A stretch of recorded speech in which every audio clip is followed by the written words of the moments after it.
Man, oh man, what a week it has been on the WKW Network. Hey everyone, ICR Jacob Scott here, and I tell you guys, it's the go home week. And you know what that means? We're kicking things off with a fatal four-way match, a ultra rare fatal four-way match between Terry Terror of the Elites, number one of the Vigilantes, Jonah Barnett of the Ravagers, and some guy who's going by the name of Death Star. This ain't Star Wars. What are you doing here? But anyway, that doesn't take away from his ability. Death Star, even though it looked like he was off to a pretty slow start, quickly got noticed when he caught number one in midair and power bombed his ass to the floor. While number one, wow, it's like everyone was trying to take him on. At one point, it was both Terry and Death Star trying to nail on him, while Barnett was trying to play the little spoiler here. So I guess, faces work together alongside heels here. I don't know. But there was actually a really cool moment where Death Star was able to do his little crab walk, and it was at that moment I realized that's El Peligro without his mask. That's right, I finally know what El Peligro looks like without the mask, and he looks skinny. Anyway, he was able to hit that little twisted sister, Abigail of his, went up to the top trying to do a big Phoenix Senton, completely failed, but that led Terry Terror to just deliver a hell of a boot right to number one's face, nearly chipping the mask. But it would do nothing because he was still able to hit Death Star with that little pump handle driver of his for the 1, 2, 3, and even in singles competition, there was just no beating number one at all. So, our second match will happen on WKW. Another little rematch. Akira Tozawa taking on Grim Wolf, and these guys were just right out of the chute, beating the everlasting hell out of each other. Now, this quite a few counters to go around. Now, at one point, Grim Wolf was able to do his little super kick into the German suplex combo. That didn't put away Tozawa. There were several times where Tozawa hit a little spin kick of his own. That didn't put away Grim. There were several times where Grim was able to actually miss the Grim Walker. He landed it once, but that didn't put away Tozawa. Tozawa even went up top to the drop zone. That did not put away Grim. So, Ozawa had to rely to Old Reliable from the Indies. And what I mean by that is his good old bridging German suplex hold for the victory. Now, the third match that happened was Big Strong Boy Tyler Bate having another rematch against Jay Porter. And this was honestly I can't really say it was a good matchup because of how short it was. See, right when Jay started to really lay an attack on the Tyler Bate, right when he was about to go for the portable kick, music came on and no, this can't be happening. I thought Cyrus said he was going to be a dad. What the fuck is he doing here? Well, anyway, he slides in, hits the Samoan drop on the Jay Porter. Tyler Bate crawls over. 1, 2, 3. That was honestly all it took, and because of that, I'm actually quite mad now. The fourth match that happened was Skull Fist going one-on-one with Happy Cole. Surely another non-title rematch for his thing, and I'm not going to lie. Happy Cole was able to get in a good amount of offense, but nowhere near enough to put Skull Fist on the ropes. In fact, the match was pretty much all Skull Fist with a few shots from Happy Cole, and right at the end, Skull Fist got Happy Cole in the graveyard chokeslam position, nails him with a twist, and 1, 2, 3... Skullmageddon has the night off. Now, what's about to follow are 4 promos in a row. So, if you don't like hearing about promos, feel free to skip ahead. If you do want to hear about the promos, well, I'm going to get started with Arya Daivari and the Briz having words with each other. But Arya Daivari saying how he came close to Cyrus, but since he knows the Briz is nowhere near on his level, he feels that he can put him away. And the Briz said, "Oh yeah? Well, guess what, Davari? Why don't you put your money where your mouth is? Because you and I are going to face each other at the Dome kickoff show of WolfMania. I hope to see you there, and I'm going to be the one to make sure your mouth stays shut." So what followed up next was Eric Black and Sky Slash having a few words regarding their triple threat match that will include Kyle Noble. And Sky was actually able to acknowledge Eric Black's fast rise to stardom from his rookie years. But he says, hey, just because I give you respect, Eric, I'm not going to go easy on you. Once I finish dealing with Noble, I'm going to be coming for your title. Or hell, I just might take out both of you at the same time. And Eric Black pretty much turns to Sky and says, "Alright, Sky, you want to have this championship? Well then, I'm going to show you what I can do." And he just punches Sky to make him kneel, and, well, that was a mistake for Eric, because then Sky just started beating the everlasting shit out of Eric, until Eric was actually able to make a little comeback. The referee kept both of them, and they both shouted at each other how they're going to see each other at that match at WolfMania. Now, another promo that happened, that was Davey Supreme and Shelton Benjamin having words pretty much saying how Davey has no respect for veterans of the ring like himself, while Davey counteracts saying that Shelton has no respect for going on a new rookie. So, we are going to have another match settled for the WolfMania kickoff show. Shelton Benjamin or Davey Supreme. Who is the true disrespectful one? Well, I think only time's going to tell for that one. But between you and me, Davey's the face here. And now another promo that happened. Mr. Davis walked out by himself, the only solo promo of this episode. And he's pretty much saying, okay, I don't know who is going to come through the curtains to challenge me at WolfMania, but rest assured, you will see that I will defend my house with great honor. You have been warned, and if anyone wants to try and step inside the ring against me during that match, that's fine. I'll show you too, and maybe even hand out a suspension while I'm at it. And that led to the final match of the episode. One last meeting before they have their match at WolfMania, and fuck, I just realized MCon's gonna have double duty. First, against AJ King, and then, because the match that was supposed to happen today did not happen between the Amazing Diamonds defend their titles against the Ravagers because Jonah Barnett is already scheduled to be in the match. Wow. I feel like MCon's going to be able to easily beat one, but then he might lose on the other. Well, then again, he's got Diamond Knight to save his back if needs be. And he's fresh from vacation.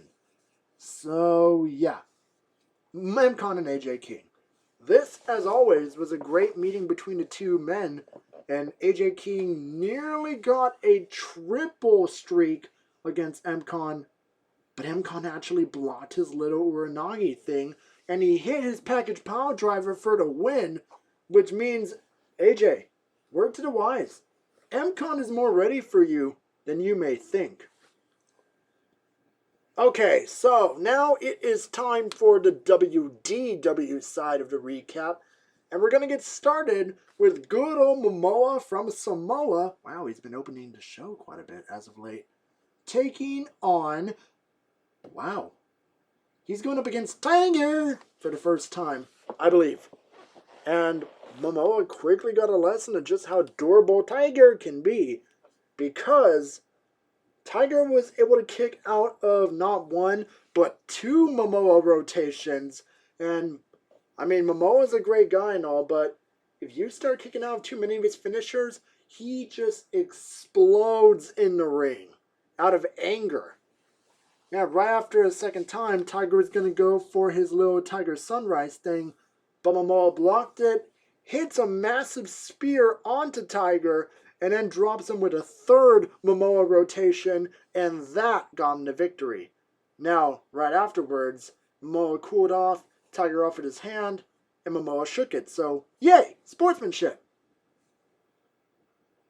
The second match that happened was Axe going up against Taven, and I'm going to be very honest with you. There's not a lot I know about Taven. All I know is that Axe is definitely one of, if not the youngest members of the WDW roster. But Taven had not realized that Axe is just a kid, because this was a true definition of a squash match. Like, Taven was just dropping Axe with all sorts of pile drivers, regular and package included. Axe kicked out a 2 after one of the regular pile drivers, but then Taven showed absolutely no mercy just because Axe was a kid. So a second pile driver did him in. Please, Taven, stop. He's just a kid. The third match that happened, and really, we're going there again. Ugh. No one asked for this. Wild Soldiers, Vigilantes, yet a motherfucking again. And right off the bat, number 2 just levels Wildside with a big knee of his right to the face that really could have ended the match right there if he wanted to. And led to number 2 dominating a bit. Tag made to number 1, who had just gone off a hell of a match the previous day on WKW. But yeah, not even a boot to the face seems to have rattled him. He's still doing what he does best. Now when Maximus came in, sure, things got a little bit different there. But it was still not enough to put away the Vigilantes. It was pretty much a foregone conclusion. All it took was another clipper to Maximus from Wildside, and Wildside just pretty much stood on the apron because he knew that they'd been beat. And the victor, once again, and therefore I think they've got the night off, the Vigilantes. Now the fourth match that happened, Dylan Casey, where I really do think this asshole belongs in a straitjacket after what he did to Tolly last week. I mean, for God's sake, that's 3 unprotected baseball shots right to the face, culminating with that little driver of his onto the Spanish announce table. Someone commit this fucker. Anyway, he's going up against, Will Wildside. We haven't seen him in a while. And, well, we probably won't see him for very much longer at this point because this match was literally all Dylan Casey. It wasn't a complete squash match, but Dylan pretty much had his match in the bag right from the start, and Will would not give up. That nearly cost him his life. His forehead got split wide open from one of those kill streak knees, and it took 3 burn to ashes to put Wildside down. But then Casey wasn't done there. He went to the outside, threw Wildside's already bleeding forehead into the apron, tossed him back in, hit one more kill streak knee, and hit one more burn to ashes. You know what? I'm done talking about this match. I'm not leaving until Casey has been committed.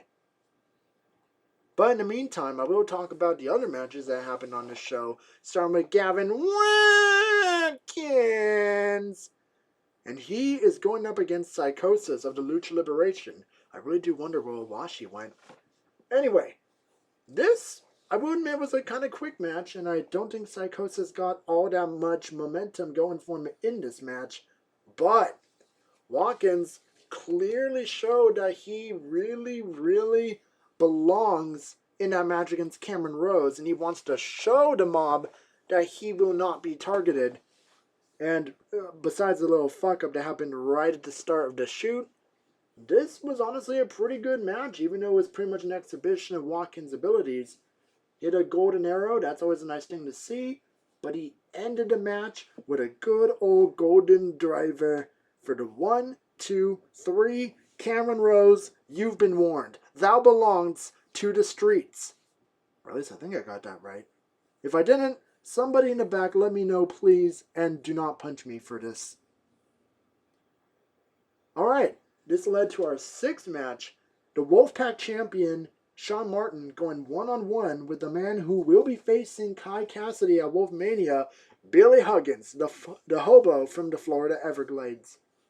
Now, this was actually a really good, kind of even match, although Martin did get distracted early on, because his opponent, Isaac Mystery, decided to let himself be known, and, well, That was a pretty good distraction, led to a little cheap shot on the outside. Isaac left his job as done, but Martin was still able to keep rolling.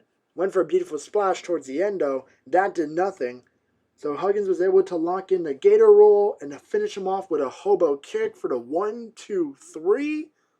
And I just realized something. If Billy Huggins manages to lose against Kai Cassidy, he has a title shot anyway against Sean Martin for the Wolfpack Championship.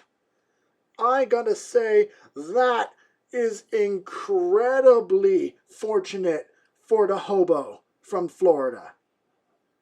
And speaking of the hobo from Florida, Billy Huggins, he actually calls out Kai Cassidy so they can have words right before their matchup. They do their usual fight, you're not ready, I'm not ready. And there's just a little more heated rivalry going on for their match at WolfMania. Quick little promo update there. So the final match that took place for this week, and therefore the final match before WolfMania, The Voice, your current WDW Platinum Champion, going up against Zinda Haku in a non-title match, which I will admit this one was also a bit on the quick side. And to be perfectly frank, The Voice did a pretty good little kick combo with a leg sweep to block out a Zinda Haku's signature move. But then all you had to do was just lay him with one reverse round kick to the full-on forehead, and that's it. The Voice has no challengers for WolfMania. And honestly, he should take this opportunity with pride. He's earned it, to be perfectly honest. And that has been my recap for the go-home week of the WKW Network. So, WolfMania is upon us. And once it goes through, you know who to talk to. So, Icy Hot Jacob Scott saying, fuel the fire, fear the cold, and most importantly, have a good day. Fuck, I don't think that was synced.